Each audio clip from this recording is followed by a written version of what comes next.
Welcome back to Oxford 4000 Essential English Words, episode 51. I'm your host, Emma. And I'm Frank. It's great to be back. Emma, you seem to be in a particularly good mood today. I am. I had a wonderful weekend. The weather was just perfect, and I spent most of it outdoors. How about you, Frank? Oh, you know me. I was glued to my screen, but for a good reason. I was catching up on some classic films.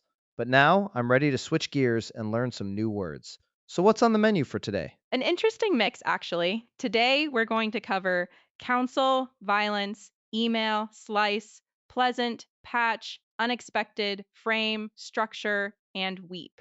Weep? Oh my, that sounds a bit sad. We're going from counsel and structure to weeping? This sounds like a story. It could be. Words are all about telling stories. But before we dive into our word by word deep dive, a quick reminder to our amazing listeners. That's right. If you're enjoying our show, please take a moment to save this episode, give us a like, subscribe, and share it with your friends. And don't forget to hit that notification bell so you never miss an update. It really helps us create more polished episodes for you all. Exactly. Your support means the world to us. Now, are you ready for our first word, Frank? I am ready. Let's start with council. It sounds very official. It is. A council is a group of people elected or chosen to make decisions, laws, or give advice. In Chinese, we'd often translate the core idea as 委员会 or 地方议会. So, like a city council that decides on local issues, for example, where to build a new park. Precisely. You could say the city council voted against the new housing development. It's all about governance and administration. Got it. And can it be used for smaller groups, like a student council at a school? Absolutely. The student council is organizing a fundraiser. Another common one is a town council. The key is that it's a formal group for discussion and decision making. So he was elected to the council last year, is a perfect example. Okay, that's clear. From formal meetings to something much more serious, our next word is violence. Yes, violence.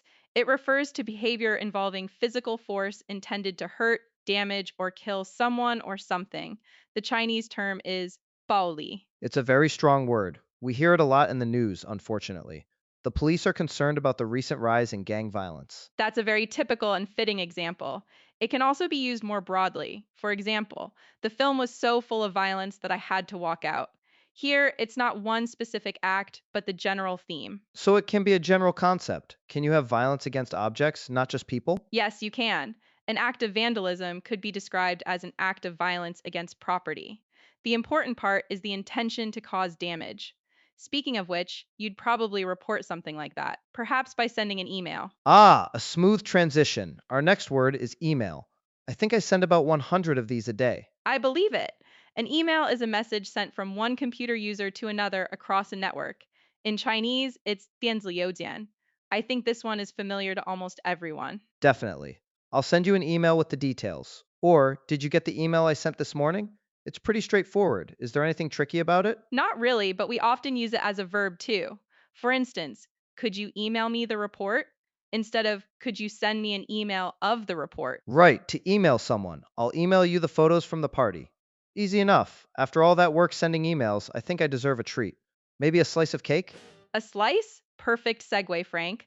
A slice is a thin, broad piece of food, such as bread, meat, or cake, cut from a larger portion. The core meaning in Chinese is 薄片. My favorite kind of slice is a slice of pizza. Or, as I just mentioned, a slice of chocolate cake. He cut a thick slice of bread. Exactly. It can also be used more figuratively. For example, you might talk about getting a slice of the profits, which means a share of the money. Oh, that's a good one. Everyone wants a slice of the pie, as the saying goes, meaning they want a share of the benefits. Having a slice of cake would be a very pleasant experience. It certainly would be. And pleasant is our next word. Pleasant means giving a sense of happy satisfaction or enjoyment. In Chinese, it's 恋人愉快的 or 舒适的. So, a pleasant afternoon, a pleasant surprise, a pleasant person. We had a pleasant chat over coffee. Perfect. It describes something that is nice and enjoyable, but maybe not thrilling or wildly exciting. It's a gentle, positive word. For example, the weather was pleasant with a light breeze. It feels like the opposite of violence. It's calm. What about this sentence? The hotel had a pleasant atmosphere. That works beautifully. It tells you the hotel felt welcoming and comfortable. Now, imagine you're walking in a pleasant garden and you see a small patch of weeds. I see what you did there. Our next word is patch. A patch is a small piece of ground, especially one used for gardening. That's one meaning, right? The Chinese would be something like 小块土地. That's one of the main meanings, yes, like a vegetable patch. But it also refers to a piece of material used to mend a hole or as a decoration. For that, the Chinese is closer to buding. Ah, so you can have a patch on your jeans. My grandmother sewed a patch onto the knee of my pants. And there are also things like a patch of ice on the road, which is a small, isolated area. Exactly. It's a small area that's different from what surrounds it. There was a dark patch on the wall where the paint had peeled. Or if a pilot is flying through clouds, they might say they're hitting a patch of turbulence. The discovery of that patch of ice could be quite an unexpected event. Nicely done, Emma. Unexpected is our next one. It means something that was not expected or regarded as likely to happen.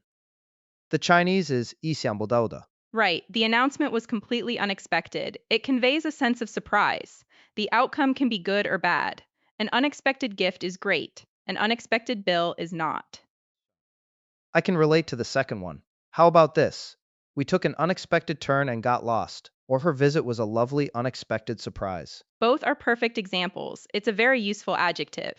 Now, if you get that unexpected gift, you might want to put it in a frame. Let me guess, our next word is frame? You got it. A frame is a rigid structure that surrounds or encloses something, like a picture or a window. The Chinese word would be kong, jia, or kong. So a picture frame or a door frame. She bought a beautiful silver frame for the photograph. That's the most common use. But it can also be a verb. To frame something means to put it in a frame. I'm going to frame this drawing. It can also be used more abstractly, like the frame of a story or a time frame. And let's not forget the frame of a bicycle or the frame of a building, which leads us perfectly into our next word structure. You're getting good at this, Frank. Yes, structure. The structure of something is the way in which its parts are arranged or organized. The Chinese is 结构 or 构造. So it can be a physical thing, like the structure of the bridge is unsafe, or it can be abstract, like the structure of the essay was very clear. Exactly. A building is a structure. A sentence has a grammatical structure. A company has an organizational structure. It's all about how things are put together. Scientists are studying the structure of the molecule. It seems like a very foundational word. Without a good structure, things can fall apart. And when things fall apart, one might weep. A dramatic but accurate transition. Our last word is weep. It means to shed tears, to cry. The Chinese is 哭泣. It sounds a bit more formal or literary than just cry. Is that right? Yes, it often implies a deeper, more profound sadness. You might cry when you watch a sad movie, but you might weep at a funeral. She started to weep uncontrollably. So it's for very strong emotions. He wept for joy when he heard the news. So it's not just for sadness? That's an excellent point. You can weep for joy, relief, or gratitude. The key is the intensity of the emotion that leads to tears. What a list. Before we move on, let's remind our listeners one more time to save this word list and subscribe to our channel. Hitting that bell icon ensures you'll get the next 10 words as soon as they drop. Now I believe it's time to put these words into action. That's right. We've prepared a short scenario dialogue using all 10 words we learned today. Frank and I will perform it for you. The scene is a phone call between two friends. I'll be playing Sarah, and Frank will be playing Mark. Let's do it. Hello? Sarah, it's Mark. You won't believe the unexpected email I just got. From who? Is everything okay? It's from the town council. They're planning a new public art structure right in the middle of the park. I saw the design and the whole frame looks terrible. Oh no, not in the pleasant little garden area, I hope. Worse, right over the beautiful flower patch. I saw a group of protesters there yesterday. I'm worried it could lead to violence. That's awful. You should complain. I know. Honestly, when I saw the picture of the proposed design, I wanted to weep. But then I read the rest of the email. And? It was a mistake. The email was for a different town. Our council is just planning on giving the park a new fence.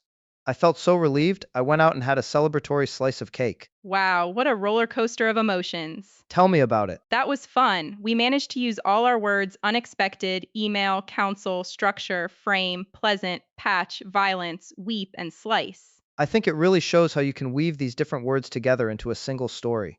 Now, are you ready for a challenge? It's time for our Chinese to English practice. I'm always ready. Okay, listeners, here's how it works. I'm going to say a sentence in Chinese that uses some of our words for today. You'll have 5 seconds to translate it into English. Emma will be here to cheer you on. Let's start with the first one. Here it is. 市议会收到了一封意想不到的电子邮件，声称那座新建筑的结构框架存在严重问题。Think about the words we learned. 5, 4, 3, 2, 1. Time's up! Emma, what are some good answers? Okay, a great direct translation would be the city council received an unexpected email which claimed that the new building's structural frame had serious problems. That's very precise. I like it. Another slightly more natural sounding option could be an unexpected email to the city council alleged there were serious issues with the new structure's frame. We used alleged here to show it's a claim, which is a nice touch. Excellent. Ready for round 2? This one includes the words pleasant and weep. Here's the sentence. 那本该是一次愉快的家庭聚会，但当他看到那只旧玩具熊上的补丁时，他忍不住为逝去的童年而哭泣。A bit emotional, but a great sentence. You have 5 seconds. 5, 4, 3, 2, 1. What do you think, Emma? My first version would be, it was supposed to be a pleasant family gathering, but when she saw the patch on the old teddy bear, she couldn't help but weep for her lost childhood. Oh, that's beautiful. Weep for her lost childhood is very powerful. Any other ways to say it? You could also say, although it was a pleasant family reunion, seeing the patch on the old teddy bear made her weep, mourning for the childhood that had passed. This one is a little more descriptive with the word mourning. Fantastic analysis. Okay, last one. This challenge uses violence and slice. Here is the sentence. 为了抗议媒体对暴力事件的片面报道，他写了一封信给编辑。A tricky one. Focus on how to phrase 片面报道. Go for it. 5, 4, 3, 2, 1. All right, bring us home, Emma. A good answer would be, to protest the media's one-sided reporting of the violence, he wrote a letter to the editor. Here, one-sided reporting is a great way to translate 片面报道. What about using slice? That was the challenge word. You're right. To incorporate slides, you'd have to be more creative. For instance, protesting the narrow slice of the story that the media showed about the violence, he wrote a letter to the editor. It's a bit more figurative, but it works. It implies they only showed one small piece of the whole situation. Wow, that's a brilliant way to use it. That was a great practice session. I agree. And that just about wraps it up for today's episode. But don't go just yet because we have a little teaser for what's coming up in our next show. Ooh, I love the teasers. What words are we tackling next time? Get your notebooks ready because we'll be diving into aged, rabbit, graduate complex, namely touch, entry, advertise, slide, and surge. That sounds like another fascinating collection. I can't wait. And we can't wait to have you join us. Once again, if you found today's episode helpful, please show your support by liking, subscribing, and hitting that notification bell. Every single click helps us keep the show going. Thanks for tuning in today, everyone. It's been a pleasure. It certainly has. Until next time, keep practicing. Goodbye. Bye, everyone.